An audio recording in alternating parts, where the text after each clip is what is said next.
Saudara, saya percaya sebagai murid-murid Tuhan Yesus itu enggak asing kalau mendengar kata doa. Betul? Tapi izinkan hari ini kita belajar tentang doa yang tertulis di Alkitab. Nah, jangan tersinggung dulu. Loh, apakah selama ini kami berdoa enggak sesuai di Alkitab? Saya harus jawab. Sekian puluh persen murid Tuhan Yesus, orang Kristen doanya tidak sesuai Alkitab. Lalu sesuai siapa? Nah, tolong ya, yang baru dengar hal baru sekarang ini, jangan lari dulu. Jangan bilang itu ngawur aja ngajar apa. Dengar dulu baik-baik. Nah, saya itu sering berkata begini loh. Kita ini kan murid-murid Tuhan Yesus. Jelas toh? Nggak usah ragu. Nah, kalau kita disebut murid, tolong jawab pertanyaan saya. Kalau murid, itu kan pasti hobinya belajar. Awas kamu bilang murid hobinya makan, awas. Nah, kalau murid hobinya belajar, ini penting, tolong ya. Kalau murid hobinya belajar, tolong jawab saya, bisa masuk di kolom chat, ya, bisa di Facebook, Instagram saya. Kalau kita belajar, itu mempelajari hal-hal yang baru yang belum kita tahu, atau mempelajari yang sudah lama yang kita sudah tahu, cuma dibolak-balik gitu saja. Ayo, mana jawabannya? Kalau murid belajarnya hal yang baru atau yang lama? Baru, betul, hal yang baru. Iya dong, namanya murid kok. Kalau kita sudah lulus S1, masa pelajar kelas 4 SD lagi kita pelajari? Kan gak lucu. Saudara, dengarkan ini. Setiap kali Roh Kudus menyatakan hal-hal baru kepada gereja, langsung gereja berkata sesat. Karena tidak sesuai doktrin kami. Habis dah kalau begitu. Jadi lawan Roh Kudus yang selalu mengajarkan hal-hal yang baru adalah doktrin. Doktrin itu yang menghalangi Roh Kudus menyatakan diri untuk mengajar hal-hal yang baru. Yohanes 14 ayat 26 itu pekerjaan Roh Kudus. Selalu yang baru diajarkan kepada kita. Nah, setiap hari kita harus dapat hal yang baru dari Roh Kudus. Dan tidak boleh keluar menyimpang dari yang tertulis, yaitu Alkitab. Ya. Maka itu nanti yang sempat kaget-kaget, hal-hal baru yang kita mau pelajari, interupsi saya kalau saudara mendengar saya lupa menyebutkan ayatnya di mana. Saya bisa salah sebagai manusia. Interupsi saya. Koden bilang gitu. Mana ayatnya? Saya akan jawab. Jadi semua pelajaran walaupun hal-hal baru sumbernya tetap Alkitab. Tidak boleh yang lain-lain.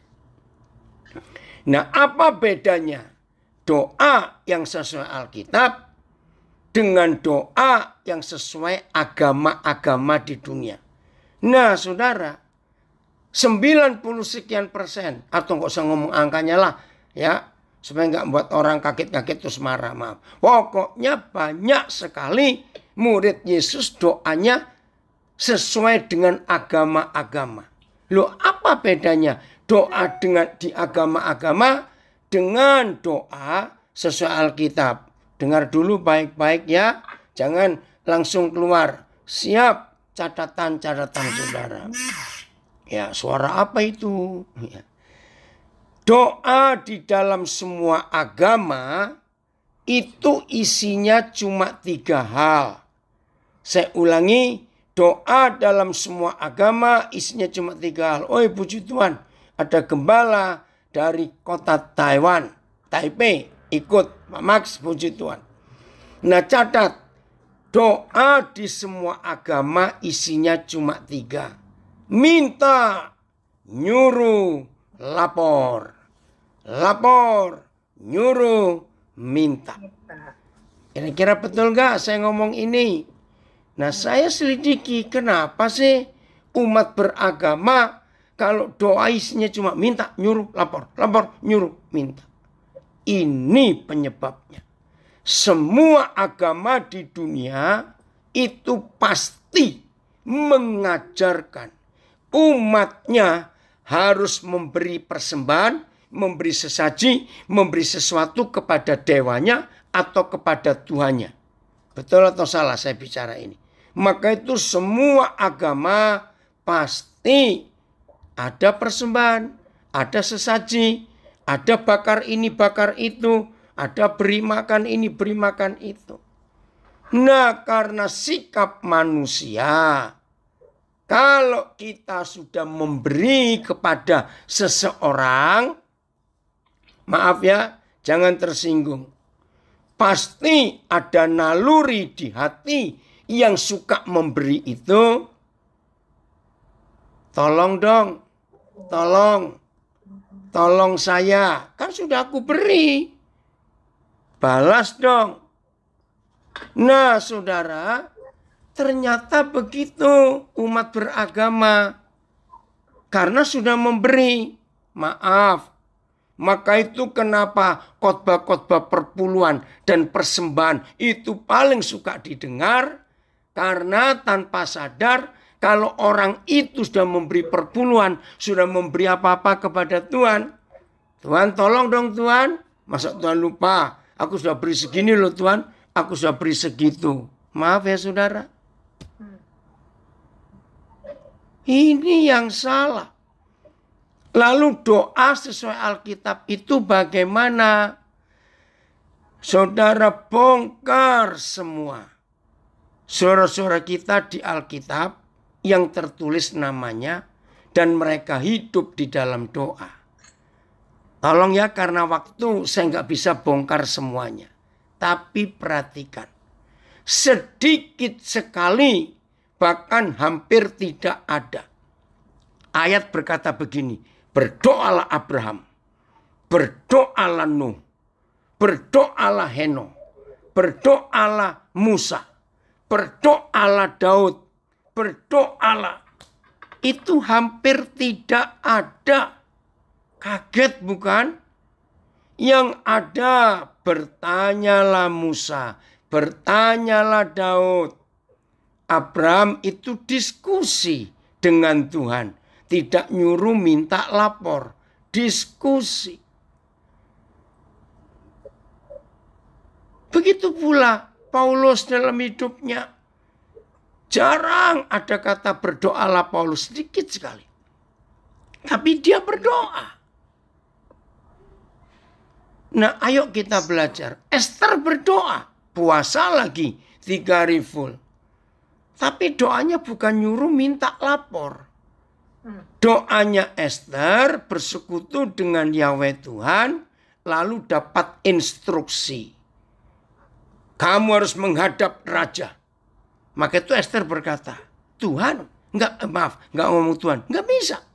Hukum kerajaan ini, walaupun aku permaisuri, kalau raja tidak memanggil tapi nekat datang, itu ribut besar. Masih ingat ya? Tapi dalam doa puasanya Esther, jelas Tuhan menyuruh kamu menghadap. Nah, itu doa. Esther puasa. Nehemia berdoa. Tapi ada jawaban. Itu dia. Nah, ini ayat yang pertama kita lihat. Keluaran 25 ayat 22. Ada Rita yang tayangkan Alkitab di layar Zoom? Nanti dicatat biasanya kita. Oh, anak saya. Koden tanya, boleh. Aan, Ricky. Itu ya, saya jadiin host ya. Iya, siapa ini yang ada? Tolong. Ada. Oh, Aan, tolong Papa ya. Siapkan. Iya. Terima kasih Rita. Kamu kok nggak tua-tua tuh Rita, hebat. Hampir 60 loh Koden. Ih, mana percaya. Nggak ada kerut-kerutnya gitu hampir 60. Koden juga nggak kelihatan kerut. Oh, kacamatanya salah. Keluaran 25 ayat 22. lihat ayat ini. Keren sekali. Maka itu kalau berdoa harus seperti yang tertulis di Alkitab. Ya. Dan di sanalah aku Yahweh Tuhan akan ngapain? Bertemu dengan engkau. Dan dari atas tutup pendamaian itu, dari antara kedua gerub patung malaikat yang berlutut, yang di atas tabut hukum itu, aku akan berbicara dengan engkau tentang segala sesuatu yang akan kuperintahkan kepadamu untuk disampaikan kepada orang Israel. Saudara, tolong keluarkan dua kata mutlak, bukan cuma penting. Satu kata bertemu, dua kata berbicara.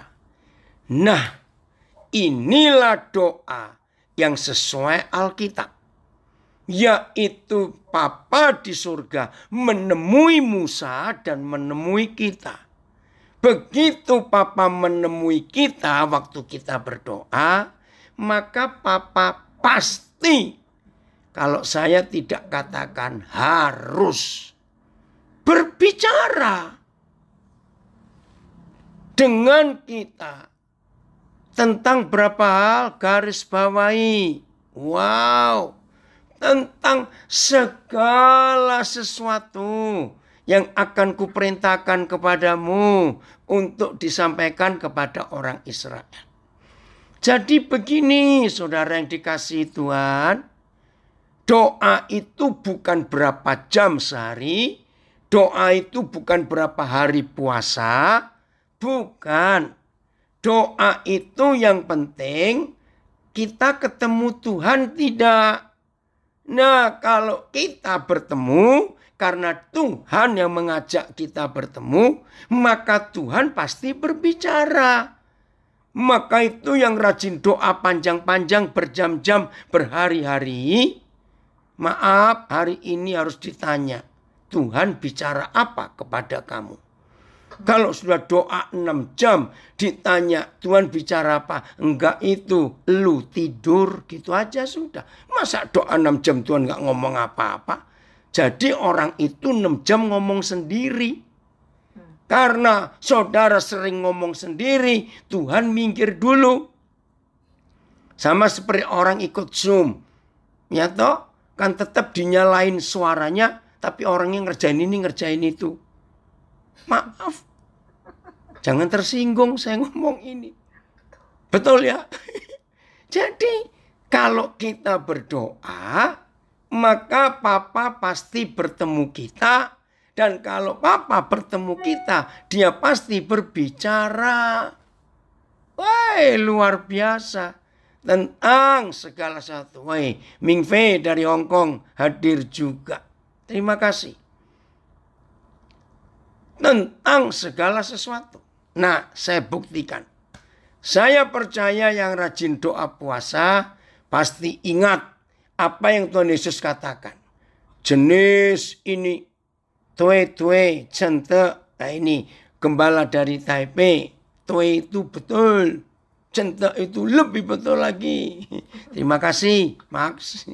Hebat, orang Makassar sudah pintar bahasa Mandarin itu. Dari Taipei.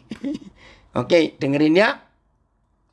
Kalau kita berdoa dengan puasa, kata Tuhan Yesus, supaya jenis itu bisa diusir. Kan ingat gak kisahnya? Hari itu ada orang kerasukan setan. Terus murid-murid Yesus nengking, dalam nama Yesus, pergi kamu. Nah, begitu. Gak pergi. Terus murid-murid kan mengadu, Tuhan Yesus kenapa ya? Kami kok gak bisa ngusir setan itu? Tuhan Yesus bilang, oh yang jenis ini gak bisa kamu usir. Kalau tidak dengan doa dan puasa. Maaf ya saudara. Ternyata para pendoa pun sedikit yang masih mengerti firman itu. Maka itu saya katakan, kalau doa itu harus sesuai Alkitab. Bukan sesuai agama-agama lain. Nah, kalau saudara yang menggenapi ayat itu jenis ini nggak bisa diusir kecuali dengan doa dan puasa, saudara hanya puasa saja walaupun berhari-hari. Usirlah setan, nanti akan ketahuan siapa yang diusir siapa. Ya udah habis aja. Betul tidak? Loh, jadi doa puasanya itu bagaimana ayat itu? Oh, ternyata pakai sistem militer. Semua sistem militer di dunia, seorang jenderal perang, prajuritnya, tentaranya kelelahan dalam perang itu. Karena musuhnya lebih kuat, senjatanya lebih canggih. Maka seorang jenderal akan mengajak prajuritnya retreat. Ayo mundur sebentar. Dalam istilah lain konsolidasi. Apa itu konsolidasi? Ngatur strategi. Ya, menghitung kekuatan tentaranya dan menghitung kekuatan musuh. Lalu temukan informasi yang baru. Nah, itu jenis ini nggak bisa diusir kecuali dengan doa dan puasa. Jadi maksud Tuhan Yesus, ayo mundur dulu. Ketemu aku akan memberikan 3 hal. Informasi. Dia akan memberikan perintah, instruksi. Dan dia akan memberikan strategi. Nah, setelah saudara dan saya doa puasa karena Tuhan bertemu kita, lalu dia berbicara kepada kita, berangkatlah perang dengan instruksi, strategi, dan hal-hal baru, komunikasi yang baik dengan jenderal itu. Nah, kalau cuma doa puasa saja, tapi budek, maaf, tahu kata budek? Tuli, nggak dengar apa-apa. Maka orang itu perang dengan setan, modalnya cuma mulutnya bau karena puasa. Maaf saya berkata. Nggak ada gunanya. Maka itu di sanalah aku akan bertemu dengan engkau. Dan aku akan berbicara.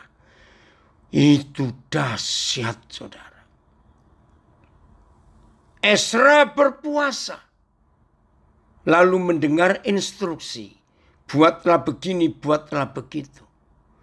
Nehemia berpuasa. Setelah mendengar berita Yerusalem hancur. Coba nanti baca Nehemia pasal 1. Begitu dia berpuasa, Tuhan berbicara lewat Raja Artasasta. Begini begitu kamu harus pulang ke negerimu. Ada tugas, ada perintah. Jadi kalau kita berdoanya nyerocos sendiri berjam-jam. Orang Jawa bilang Tuhan keberbeken. Tahu kata kebeberkan dalam bahasa Jawa? Tuhan kupingnya penuh dengan jeritan-jeritan kita saja. Maka itu harus ada perubahan dalam hidup kita untuk doa. Ketika Musa berdoa, Tuhan berhadapan muka. Lanjut. Keluaran 33 ya. Keluaran 33 mulai ayat 7. Ini doa sesuai Alkitab. Jadi mulai hari ini doa saudara bukan ngomong sendiri lalu bentak-bentak Tuhan, perintah-perintah Tuhan, tunjuk-tunjuk Tuhan. Saya tuh ngeri loh saudara. Kalau ngikuti pendoa-pendoa syafaat. Tuhan seperti jongosnya. Diperintah dalam nama Yesus. Dalam nama Yesus. Waduh. Kayak rembuh gitu loh. Sudah doa untuk desa ini, untuk suku ini. 2 minggu dicek. Ngecek apa? Ngecek Tuhan sudah kerja atau belum. Dengan perintah kami 2 minggu yang lalu. Itu kan kurang ajar. Masuk Tuhan dicek. Maaf ya. Keluaran 33 ayat 7. Sesudah itu Musa mengambil kemah dan membentangkannya di luar perkemahan, jauh dari perkemahan, dan menamainya kemah pertemuan. Wih, luar biasa. Cari bahasa Batak, bahasa Jawa, bahasa Inggris, bahasa Jerman, bahasa Mandarin, bahasa Prancis. Apa itu kemah pertemuan? Saya simpulkan tempat pacaran. Keren ya. Loh, jadi Musa pacaran dengan siapa? Ya pacaran dengan Tuhan. Tuhan pacaran dengan Musa. Di kemah pertemuan itu. Ini doa. Dan lihat fungsi tempat pacaran itu, kalimat berikut masih ayat 7. Setiap orang yang mencari Yahweh, keluarlah ia, pergi ke kemah pacaran itu yang di luar perkemahan. Jadi enggak cuma doa nyerocos sendiri, tidak. Mencari Yahweh Tuhan. Diskusi, tanya, ini bagaimana? Masalah ini harus selesai bagaimana? Jadi harus menunggu instruksi, menunggu informasi, menunggu strategi baru, menunggu macam-macam. Itu doa. Teguh, terima kasih. Papa senang kamu gabung, nak. Percaya kamu sudah sembuh. Kamu tidak boleh bicara, aku schizofrenia. Enggak, ini ada anak saya lagi ada di sebuah tempat untuk menyembuhkan. Enggak, Teguh. Karena Papa kalau telepon kamu ngomongnya baik kok. Ya, jadi percaya Tuhan sudah pulihkan kamu. Ayat 8. Apabila Musa keluar dari kemahnya ya, pergi ke kemah itu. Wih, ini luar biasa.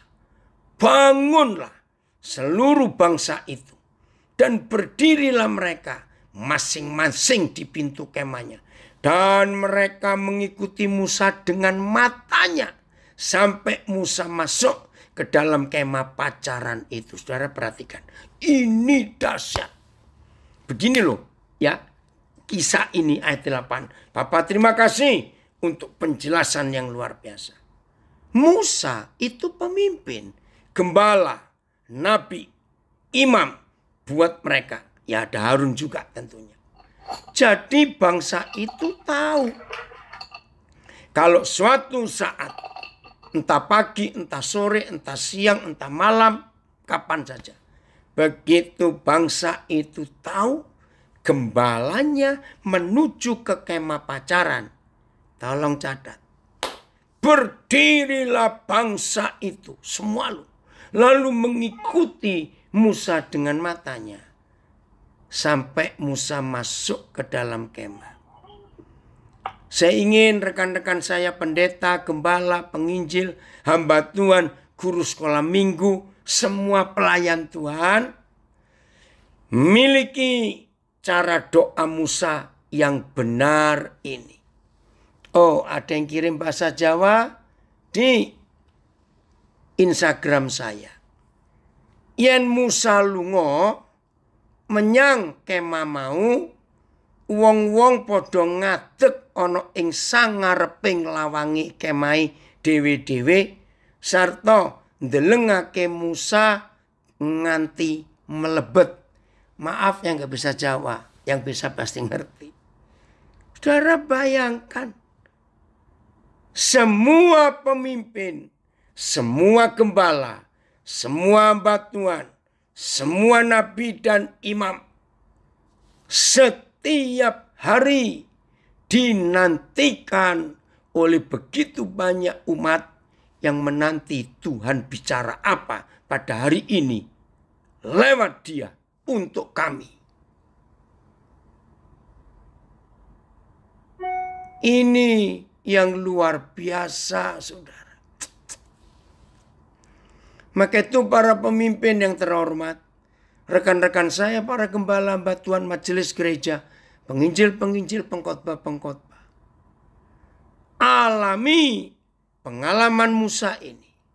Maka tiap saat Yahweh Tuhan akan bertemu kita dan dia akan berbicara. Dan begitu umat yang Tuhan percayakan kepada kita tahu kita sedang pacaran dengan Tuhan, mereka menanti. Ada apa itu? Ada apa nanti? Ayat 9. apabila Musa masuk ke dalam kemah itu, turunlah tiang awan. Ih, luar biasa. Nah, ini saya baca, saya terangkan. Kehadiran Tuhan itu sering kali, kalau saya nggak berkata selalu, ditandai dengan awan yang turun. Itu kehadiran Yahweh Tuhan. Ini yang saya mau tanyakan kepada saudara, yang saya mau buktikan kalau doa sesuai Alkitab itu seperti ini. Bisa di-mute ya mikrofonnya. Terima kasih. Pertanyaan saya lewat ayat 9. Apabila Musa masuk ke dalam kemah pacaran itu, turunlah tiang awan. Pertanyaannya begini. Jadi Papa nunggu Musa atau Musa nunggu Papa? Saya panggil dia itu Papa ya. Jangan kaget yang belum. Karena banyak yang saya baru gabung di grup ini. Jawab, saya tunggu di chatting. Kolom chatting. Siapa menunggu siapa?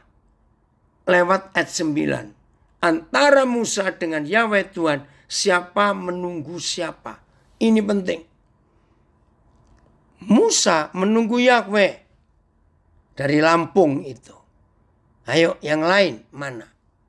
Saya belum dapat. Papa nunggu Musa. Ada yang jawab, Musa nunggu Papa. Ya jawabannya cuma satu di antara dua. Dari Banjarmasin, Papa nunggu Musa. Dari Surabaya, Tuhan nunggu Musa. Musa yang nunggu Tuhan. Oke, Papa nunggu Musa, tolong agung. Baik, lihat ini. Oh, dari Belgia juga ada. Betul. Jawaban yang benar, Tuhan yang nunggu Musa. Papa yang nunggu Musa. Bayangkan, kalau Yahweh Tuhan tahu Musa belum masuk ke kemah pacaran itu, maka Papa nggak turun. Begitu Papa tahu Musa masuk, wah, Papa bergairah, hore. Kalau saya bicara gereja, begitu gereja masuk ke kemah pacaran, maka mempelai laki-laki gereja semangat, hore. Mempelai perempuanku siap ketemu aku. Itu luar biasa. Jadi maaf, kalau ada di antara kita katanya rajin berdoa. Katanya rajin puasa. Tapi kok Tuhan gak datang-datang? Maaf ya, berarti ada yang gak beres di hidup kita. Ayo bertobat. Jadi bukan Musa yang menunggu Tuhan, tapi Papa yang nunggu Musa. Wih, luar biasa saudara. Dan berhenti di depan pintu kemah. Lihat kalimat terakhir ayat 9. Saya beri pertanyaan lagi. Siapa yang berbicara lebih dulu kepada siapa? Ini doa yang sesuai Alkitab. Kalimat terakhir ayat 9 Keluaran 33. Saya beri pertanyaan kepada saudara. Siapa yang bicara duluan kepada siapa? Kalau saya pakai bahasa sehari-hari. Siapa yang nyerocos duluan? Ini mengagetkan saya.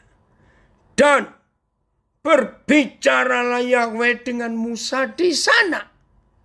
Hai para pendoa yang banyak ngomong, bertobat. Stop. Banyak bicara kepada Tuhan. Masih ingat Mazmur 139 ayat 4? Seringkali kita lupa. Yang gak ingat cari sendiri, jangan dipindah karena waktu. Mazmur 139 ayat 4 itu bunyinya begini.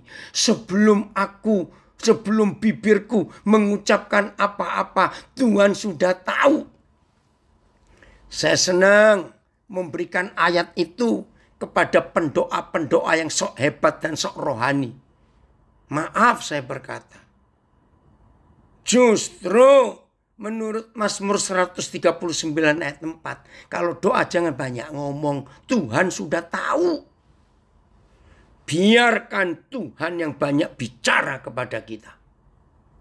Dengar itu. Ini kebenaran. Ya, yang luar biasa. Oke, ada yang komen. Baru tahu istilah kemah suci dengan kemah pacaran. Nambah semangat untuk semakin intim dengan Papa. Terima kasih Pak Daniel. Puji Tuhan. Saya belum kenal siapa ini. Hosea Agus Santoso. Jadi kalau doa kurangi ngomong saudara. Tunggu. Biar dia berbicara duluan kepada kita. Itu baru benar. Sudah ngomong panjang-panjang berjam-jam. Terus diakhiri dalam nama Tuhan Yesus. Amin. Begitu amin. Langsung ngomong sama temannya. Makan di mana ya? Awas kamu. Harusnya tunggu Tuhan bicara dulu. Jangan pergi makan dulu. Maaf. Oke, terima kasih. Sudah nih. Sebab sebelum lidahku mengeluarkan perkataan. Oke, kembali ya. Keluaran 33. Oh. Oke, saya baca dulu 139 ayat 4. Sebab sebelum lidahku mengeluarkan perkataan, sesungguhnya semuanya telah kau ketahui ya Yahweh. Ya sudah. Kalau dia tahu semua sebelum kita ngomong, ngapain ngomong banyak-banyak kepada dia? Saya nggak suka kalau doa ngomong panjang-panjang. Saya lebih banyak diam. Nunggu Papa yang bicara kepada saya. Itu manis, itu indah, itu menyenangkan. Maka itu betul kata Tuhan Yesus. Kalau doamu kepanjangan, persis seperti orang Farisi. Nah lu. Oke, Keluaran ayat 10. Apa yang terjadi setelah Papa bicara duluan kepada Musa? Ayat 10. Setelah seluruh bangsa itu melihat bahwa tiang awan berhenti di pintu kemah, maka mereka bangun dan sujud menyembah. Ih, keren. Masing-masing di pintu kemahnya. Karena jemaat tahu, orang-orang itu tahu. Wih, begitu tiang awan turun, wah, mereka tahu Yahweh hadir, Yahweh hadir. Lalu mereka sujud menyembah. Jadi mereka nunggu. Nanti Musa nyampaikan kepada kami ya, apa yang baru dia dengar tadi di kemah pacaran itu. Jadi bangsa itu menunggu. Maka itu tolong rekan-rekan pendeta, gembala-gembala, penginjil, pengkhotbah, majelis. Kalau sampai jemaat tahu, kita yang mau khotbah minggu ini, lalu jemaat alasannya, oh nggak bisa aku belanja, oh nggak bisa ngantarin anak. Tolong dicatat, berarti jemaat nggak mau dengar doa khotbah kita, sebab mereka tahu nggak ada yang baru. Maaf. Tapi kalau jemaat tahu hubungan kita begitu erat dengan Yahweh Tuhan, maka setiap kali kita mau bicara, mereka menanti kita. Ada apa ini? Tuhan bicara apa ini? Itu yang benar. Oh, ada yang kirim bahasa Jawa lagi. Mazmur 139 saya baca. Sebab saderengipun ilat kawula lidah kumecap, sedaya sampun paduka uningani duh Gusti. Ya, oh ini yang Jawa lama. Sebab saderengipun ilat kawula ngedalaken tetembungan, sayektosipun paduka sampun nguningani punika sadaya duh Pangeran Yehuwa. Kembali ke Keluaran 33. Terima kasih. Maka itu kok saudara bisa banyak bahasa, baca Alkitab itu indah. Ayat 11. Setelah masing-masing bangsa itu menyembah Yahweh Tuhan di pintu kemahnya. Lihat ayat 11. Papa, semua kami yang belajar di ruang doa The Light hari ini, Dimanapun kami berada, di Indonesia, di negara lain, kami mau berubah cara doa kami. Kami nggak mau ngajari Tuhan. Kami nggak mau merintah-merintah Tuhan. Kami nggak mau ngatur Tuhan. Kami mau lebih banyak diam. Dengar Papa bicara kepada kami. Seperti pengalaman Musa dalam nama Yesus. Ayat 11. Dan Yahweh berbicara kepada Musa. Woi, keren. Dengan berhadapan muka. Seperti seorang berbicara kepada temannya. Kemudian kembalilah Musa ke perkemahan. Saya nggak usah baca dulu. Ini dahsyat sekali, saudara. Oh, puji Tuhan. Kalau Papa selalu memberikan hal-hal yang baru buat kita. Keren ya. Jangan bilang, lah itu kan Musa, saya kan bukan. Awas ngomong begitu. Walaupun nama kita bukan Musa, tapi Tuhannya Musa, Tuhan kita juga. Dan dia kan tidak berubah. Maka itu belajar untuk mendengar suaranya. Ini penting sekali, saudara. Wih, keren ya. Kalau Yahweh Tuhan bisa bicara kepada kita seperti pada teman hadap-hadapan muka. Oh, mau kami, Papa. Mau. Luar biasa itu. Sampai begitu dekatnya Musa dengan Papa di surga. Akrab sekali. Jadi tolong perhatikan firman ini supaya kita belajar untuk mempercayai. Oke. Kejadian 18. Kalau saudara baca mulai ayat 16. Coba lihat judulnya. Kejadian 18 mulai ayat 16. Ya. Lihat ini judulnya. Kejadian 18 ayat 16. Nah, ada terjemahan yang salah di ayat ini. Kejadian 18 ayat 16. Ya. Oh, satu terjemahan aja karena Papa mau lihat judulnya. Nah, lihat itu. Doa syafaat Abraham untuk Sodom. Maaf ya, rekan-rekan pendoa syafaat yang saya hormati. Saya ulangi. Rekan-rekan pendoa syafaat yang saya hormati. Hari ini belajar. Ternyata doa syafaat yang betul adalah doa syafaat seperti Abraham. Nah, karena waktu ya, saudara baca nanti selesai Zoom ini ayat 16 sampai selesai perikop ini. Ternyata di perikop ini tidak ada satupun doanya Abraham. Loh, kok disebut doa? Enggak ada satupun doanya Abraham.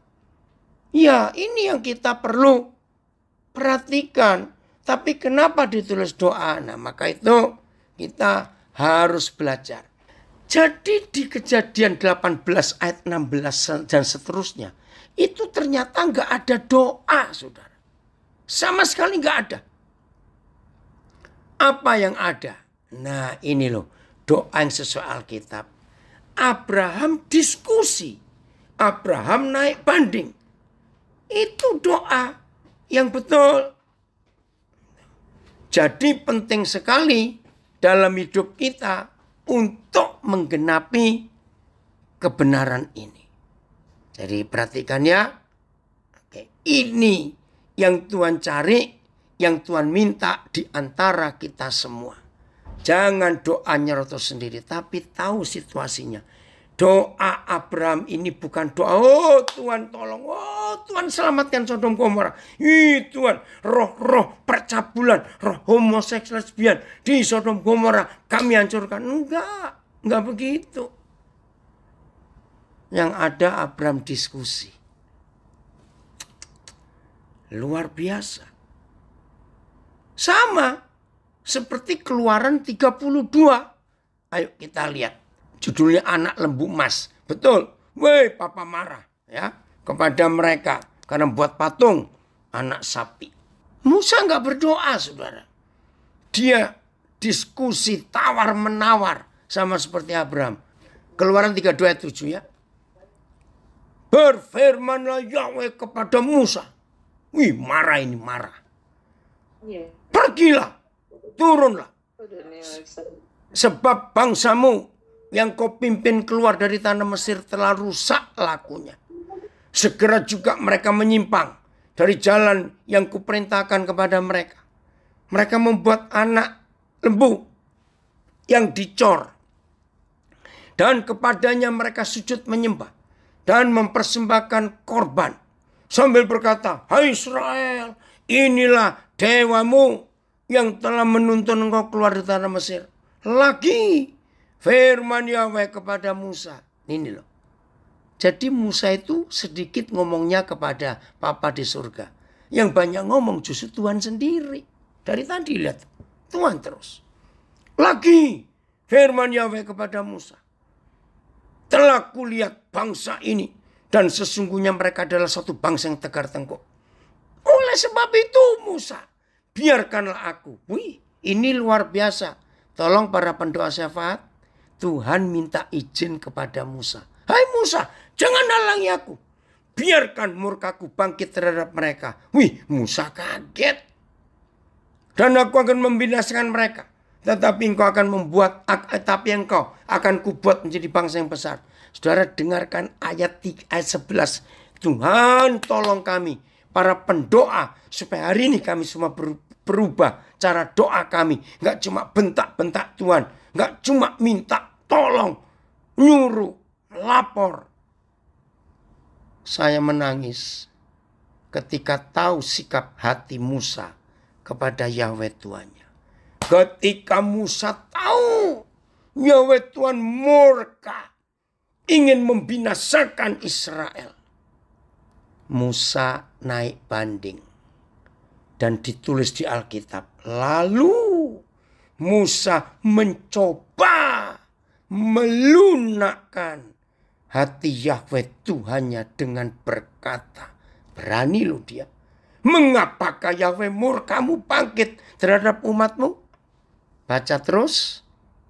Bagaimana Musa tidak berdoa. Tapi dia berani menasehati Tuhan. Ini gila saudara. Maka itu kalau doa, pindahkan posisi saudara. Bukan di hadapan, tapi berdiri bersama-sama. Nanti saya tunjukkan ayatnya. Abraham bukan doa. Minta Tuhan jangan binasakan Sodom Gomora. Karena ada keponakanku di sana. Oh Tuhan kasihani mereka. Enggak. Diskusi. Musa mencoba melunakkan hati Yahweh Tuhannya. Sayang waktu. Terus ayat 14. Wih, ini lebih gila lagi. Setelah Musa banding ke surga. Ini pengadilan loh saudara. Vonis sudah jatuh. Vonisnya hukuman mati. Tapi Musa sebagai pengacara. Itu pendoa, itu pengacara, pembela.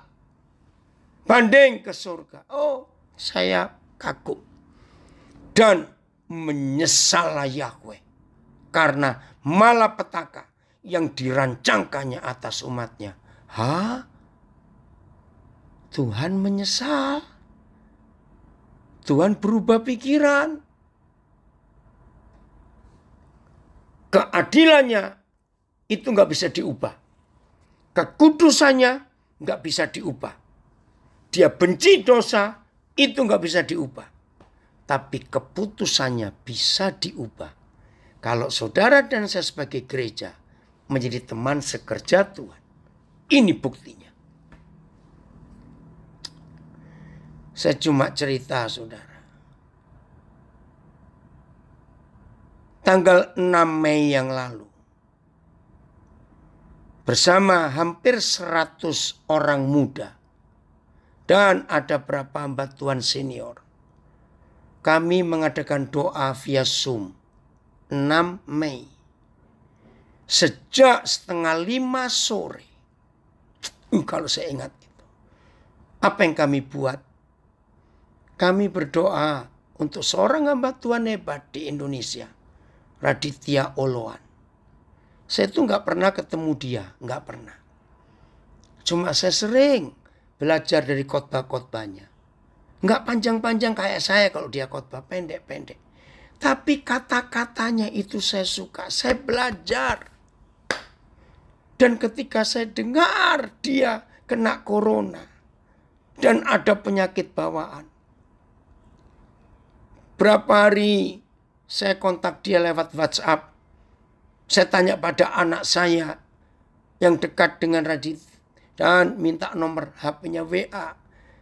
Aduh, saya bersyukur kepada Tuhan. Saya bilang, Radit, dia manggil saya Koden. Koden janji, kamu sembuh. Ayo kita pelayanan bareng. Dia senang sekali. Nah, ketika tanggal 6 itu kritis, saudara. Bersama istrinya juga via Zoom. Bersama orang tuanya Radit, papa mamanya. Nah, saya nggak tahu siapa yang mengambil doa saya. Dan itu viral di sosial media. Saya berdoa seperti Musa. Tuhan, saya pasang badan untuk Radit. Saya kalau ingat itu. Dan di tengah-tengah kami berdoa 1,5 jam. Pihak rumah sakit berkata, cepat keluarganya datang. Aduh, kami semua menjerit. Maaf, saya cuma cerita. Tuhan mencari Musa-Musa di akhir zaman ini. Ada banyak kejahatan di sekitar kita. Tuhan cari Abraham di akhir zaman ini. Oh, Tuhan tolong kami. Untuk kami berubah dalam cara doa kami. Nanti lanjutkan sendiri. 2 Samuel 5. Ayat 19. 2 Samuel 5 ayat 19. Daud gak berdoa. Tidak. Lalu Daud bilang apa? Ini kerajaannya diserang oleh musuh. Padahal Daud baru memerintah jadi raja. Dia baru dilantik menjadi raja atas seluruh Israel. Musuh menyerang. Lihat. Gak ditulis berdoalah Daud. Maka itu mulai hari ini baca Alkitab dengan teliti. Sedikit sekali kata doa untuk saudara-saudara kita. Yang ditulis ya begini. Musa, Daud bertanya. Musa diskusi. Abraham tawar-menawar.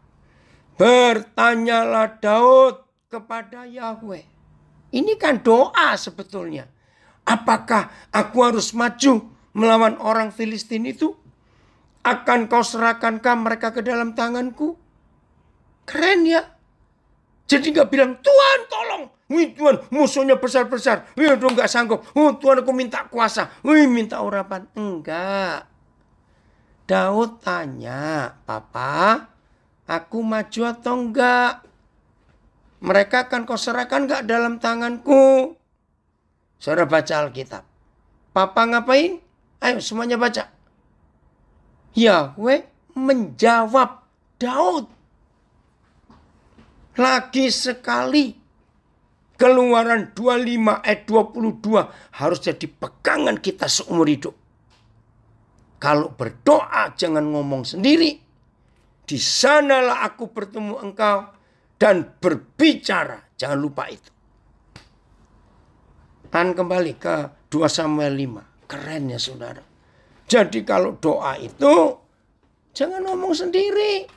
Biar Tuhan yang berbicara kepada kita. Maaf saya minum dulu.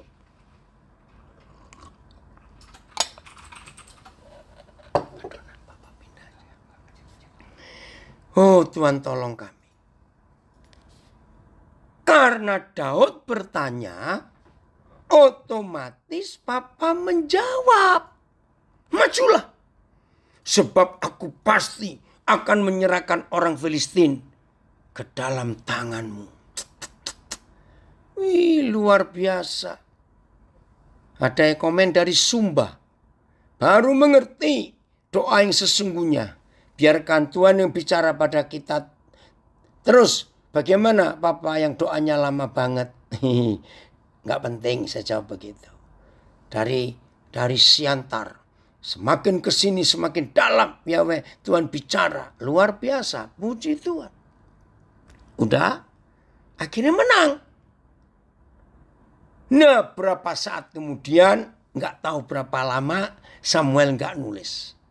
Lihat ayat 23-an. Ayat 23. Ya. Jadi kita harus punya hubungan yang intim seperti itu. Dengan Papa di sorga.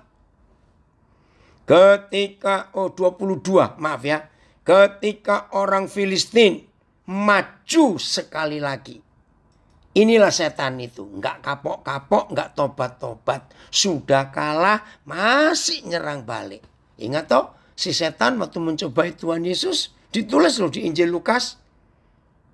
Setelah setan mundur dari Yesus. Tapi mereka cari kesempatan lagi. Waktu yang baik. Hati-hati. Ketika orang Filistin itu maju sekali lagi. Dan memencar di lembah Refaim. Lihat ayat 23. Ini luar biasa. Ini yang saya kagum. Ayo semua kita belajar para pendoa. Dari hidup Daud, hidup Abraham, hidup Musa. Hidup Nuh. Sayang waktunya. Nuh pun gak berdoa. Tapi diskusi. Ini kayu diapain Tuhan? Gak ada gergaji loh zaman itu. Gak ada paku. Terus motongnya pakai apa? Ngelemnya pakai apa? Gak ada lem. Jadi Papa diskusi dengan Nuh. Maka itu proyek besar itu terjadi. Jadi sebetulnya kalau kita berdoa. Itu sesungguhnya Papa di surga sedang menyiapkan proyek besar untuk kita selesaikan. Maka itu kalau doa jangan nyerocos sendiri. Jelas ya? Maka bertanyalah Daud kepada Yahweh. Keren gak? Bukan berdoa. Maaf. Bertanya. Nah sayang di kisah ini pertanyaan Daud gak ditulis tapi gak apa-apa kita tahu. Pasti pertanyaannya, Tuhan maju gak ya Tuhan? Dan Yahweh menjawab, janganlah maju. Nah, kok jangan maju? Ingat tadi, jenis ini tidak bisa kau kalahkan. Kau usir kecuali dengan doa dan puasa. Ini loh Daud. Janganlah maju. Loh, terus ngapain? Jadi serang musuh. Ada strategi. Tetapi buatlah gerakan lingkaran sampai ke belakang mereka. Ya ampun. Ini perang model apa? Kok nyerangnya dari belakang? Saya jawab ini perang petak umpet. Tahu petak umpet mainan anak kecil? Saudara ini luar biasa. Jadi ingat tadi saya katakan. Jenis ini gak bisa diusir kecuali doa dan puasa. Yaitu ada strategi yang Papa beri. Saya kurang ngerti ada pertanyaan di Instagram. Kalau doa mendekrit firman Tuhan itu bagaimana? Mendekrit itu apa ya? Coba diulangi lagi. Saya nggak kenal Nela Tarjasena. Coba diulang ya. Mendekrit firman Tuhan itu bagaimana? Oke. Coba tunjukkan ayat yang ke 2 Samuel 5. 17 coba. Ayat 17 An.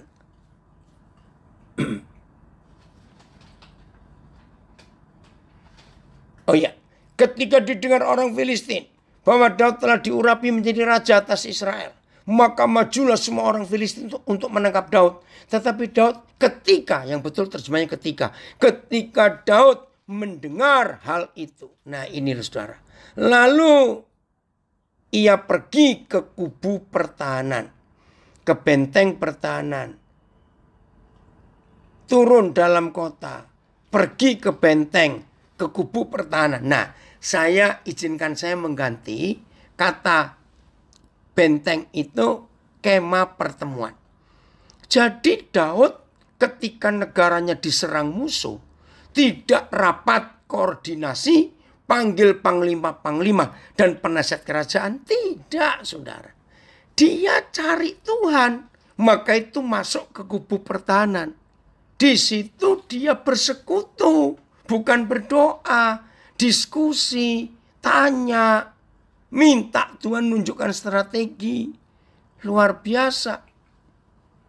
Ada yang tanya. Dari mana tahu kapan kita harus doa dan puasa? Jenis yang bagaimana? Enggak usah ingin tahu. Asal hidup kita benar saja. Ya, jadi doa puasa bukan enggak makan, enggak minumnya, bukan. Nah, jadi mulai hari ini para pendoa, ayo kita hidup dalam kebenaran. Selalu mulai dengan Tuhan dulu. Jadi mereka enggak doa panjang-panjang, tidak. Nah, ada yang tanya, jadi doa puasa dipakai untuk masalah-masalah besar saja? Tidak juga. Gini loh ya, supaya enggak panjang-panjang pertanyaan ini banyak yang tanya soal doa puasa. Begini loh. Doa puasa saya katakan seperti doa yang salah. Sebagian besar gereja Tuhan berdoa itu dengan cara agama-agama. Nah, termasuk puasa. Seperti agama-agama. Hampir semua agama di dunia pasti ada perintah puasa. Itu pasti. Tapi beda. Puasa agama-agama itu supaya menggerakkan hati Tuhan. Untuk bermurah hati dan berbelas kasihan. Maaf. Saya ulangi. Doa puasa bagi banyak agama di dunia itu beda dengan doa puasa di Alkitab. Doa puasa agama-agama dunia itu hanya untuk membuat Tuhan punya belas kasihan, impresi, sayang. Ya udahlah, daripada kamu nanti mati kelaparan karena nggak makan, nggak minum, oke lah aku tolong kamu. Maaf, itu doa puasa yang dilakukan banyak gereja. Padahal doa puasa yang benar bukan soal nggak makan, nggak minumnya. Karena begitu asiknya kita ketemu Papa, ketemu Tuhan Yesus, sampai kita lupa makan, lupa minum. Jadi jangan dibalik. Maka itu banyak gereja, jangan tersinggung. Begini, gembalanya bilang, saudara-saudara, hari Rabu depan kita puasa. Doa puasa. Mulai pagi nggak makan. Nanti jam 4 sore kita buka di gereja. Maaf, jangan tersinggung ya. Kalau saudara nggak usah tersinggung. Kalau tersinggung ya itu orangnya, gitu aja toh. Nah, biasanya kalau orang Kristen diperintah gembalanya puasa Rabu, Selasa malam makan banyak-banyak. Jangan tersinggung. Zoom ini dari terlambat, sebenarnya mulai jam 7 ini sudah jam. Oh maaf, siapa itu? Tolong dimatiin. Jadi doa puasa itu bukan soal gak makan, gak minumnya. Jangan dibalik. Tapi gak usah persiapan puasa apa-apa. Kalau saudara masuk dalam hadirat Tuhan di kemah pacaran tadi, begitu asiknya dengan mempelai laki-laki surgawi, sampai lupa makan, lupa minum. Itu yang benar. Jelas ya? Bagian terakhir. Ayo hari ini kita merubah cara doa kita yang benar, yang berkenan kepada Tuhan dalam hidup kita. Terima kasih Bapak. Yang penting posisinya. Bagian terakhir. Wahyu 14 ayat 1. Wahyu 14 ayat 1. Jadi lagi sekali yang rajin puasa, ubah.